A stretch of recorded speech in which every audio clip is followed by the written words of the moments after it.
Alex, bonjour, tu es un ami, tu es un compagnon de route du vrai journal à l'envers des affaires. Tu as été condamné à mort en Serbie, je m'en souviens, tu as été otage en Irak, tu as racheté une tête nucléaire en Bulgarie, et là, tu viens d'endurer un nouveau fait d'armes en te faisant coffrer par la DGSI, en passant 48 heures en garde à vue, une expérience proche de Guantanamo, alors que tu es journaliste. Raconte-nous.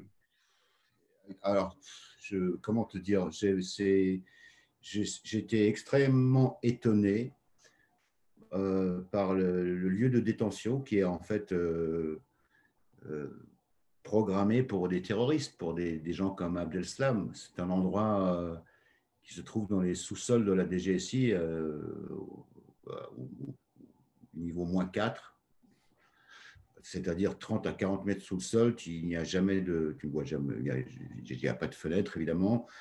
Tu es toujours entouré de gardes au look de ninja. Tu n'as le droit de croiser personne, tu n'as le droit de parler à personne. Tu es toujours menotté quand tu te déplaces et on te palpe à chaque entrée et sortie de ta cellule qui est quand même assez, on va dire, minimaliste. Et voilà. Alors, Tu as le droit de manger ou pas? oui, oui, de temps en temps, c'est toujours la même chose, hein. C'est une petite assiette en carton avec du riz qu'il faut casser avec sa cuillère en plastique et des légumes. Ou alors tu as le droit à la même assiette en carton avec du couscous et les mêmes légumes. Et pareil, il faut casser le couscous avec. Voilà. Et après, les joies de la détention t'amènent à la douche. Alors la douche, c'est un peu particulier parce que comme tu n'as pas de lunettes, t'as rien sur toi, donc tu demandes où tu peux poser tes affaires, on t'explique que tu peux les poser dans ce coin-là parce qu'elles seront moins mouillées qu'ailleurs. Et après, pour les serviettes, on te montre un rouleau de papier toilette. Donc, quand tu t'essuies, tu as plein de bouts de papier. Et puis, finalement, tu es menotté et ramené à ta cellule assez vite, hein. C'est assez guantanamesque. Et enfin, bon, même l'avocat, oui, maître William Bourdon, qui n'en est pas à sa première expérience de liberté de la presse et le droit d'informer, il était choqué qu'on balade des journalistes menottés, qui doit lui parler derrière une vitre de verre, etc. Donc c'est un peu particulier. C'est pas une garde à vue au commissariat des Sables d'Olonne. Et enfin bon, voilà,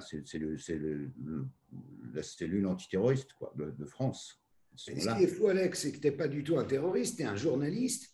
Et à l'origine de cette humiliation qui est inadmissible, tu as sorti en fait un bouquin il y a 3 ans, Les guerres de l'ombre de la DGSI, et te voilà mis en examen 3 ans plus tard pour divulgation de secret défense. Déjà, ça veut dire qu'ils ont mis le temps à le lire, le bouquin. RSF, comme les syndicats de journalistes en France, te soutiennent et ils dénoncent évidemment une mesure d'intimidation à ton égard inacceptable et une énième violation du secret des sources. Pourquoi est-ce qu'ils t'ont pris dans la seringue comme ça? Euh, je- enfin, le but principal de cette procédure, c'est d'identifier les agents qui m'auraient parlé. Donc, ça fait une trentaine de personnes. Enfin, j'en ai rencontré au moins 20 qui travaillent sur plus les autres agents qui travaillent sur les deux agents qui sont identifiés. Et donc, ça fait plus d'1 an et demi qu'ils cherchent à savoir qui sont les gens qui m'auraient parlé. Donc, ça peut prendre du temps. Ils ont fait des perquisitions, ils ont retrouvé quelques éléments, effectivement. Et je ne sais pas. Alors, il faut quand même te préciser, pendant que j'y suis, il y a 1 an, dans le grand amphithéâtre aux Invalides, à l'école militaire, est décerné le grand prix de l'Académie du renseignement, un prix très prestigieux. En audiovisuel, c'est le Bureau des légendes qui a gagné.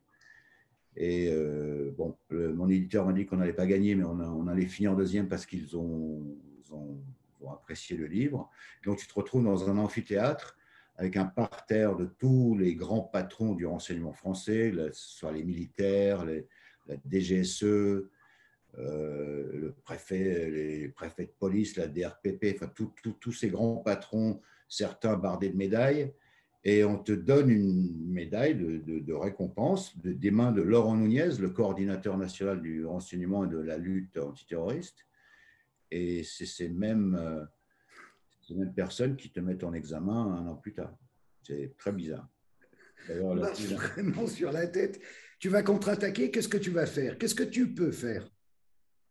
Et bien là, je suis mis en examen, donc je pense qu'ils sont en train, comme ils l'ont expliqué, pour exploiter tout ce qu'ils ont saisi à la maison lors de la perquisition. C'est un peu particulier la perquisition. Ils arrivent très très tôt le matin, ils réveillent ton enfant de 9 ans qui est là avec son doudou éléphant et donc ils ont embarqué 2-3 sacs Ikea, tu vois, les grands sacs en plastique remplis d'éléments.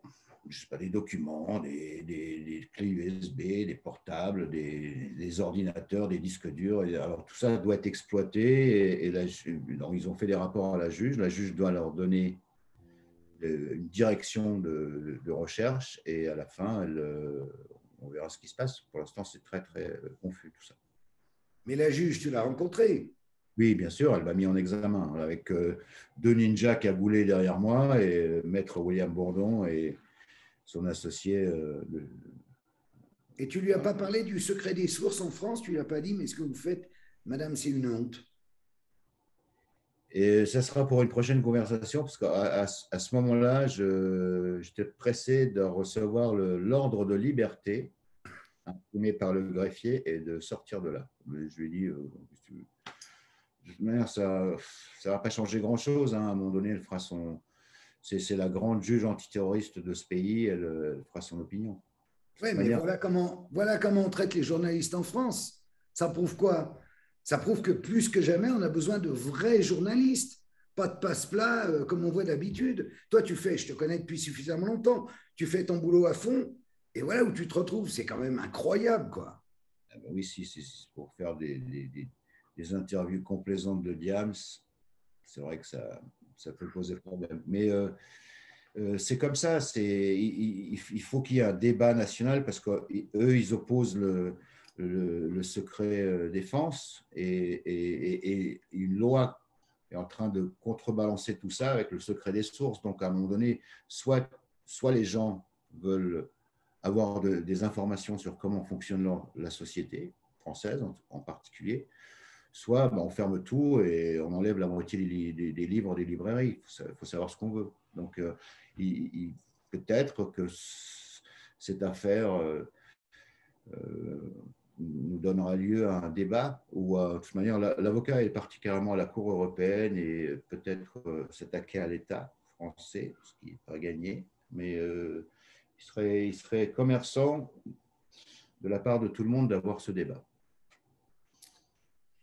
Merci Alex. Soutenez Alex Jordanov et soutenez-nous. Alex travaille à l'envers des affaires et bientôt à l'envers TV qui est en train de se lancer. Vous le savez.